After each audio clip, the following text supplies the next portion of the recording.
اقرب، ما تخافش.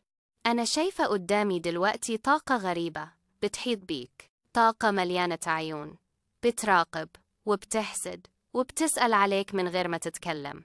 إلين وارك بيقلب لوحده وبيقولي رسالة واضحة: في حد مش فارق معاه خيرك ولا فرحك ولا راحة بالك.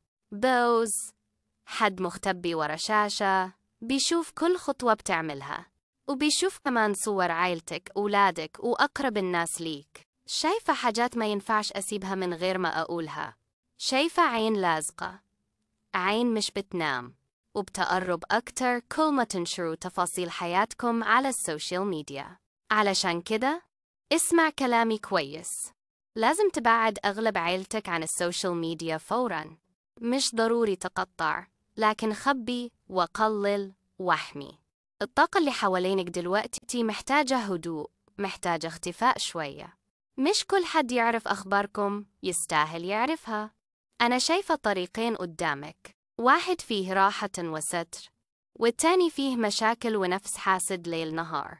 والاختيار بإيدك. لو خدت الخطوة دي دلوقتي هتوقف الشر قبل ما يلمس أي حد منكم.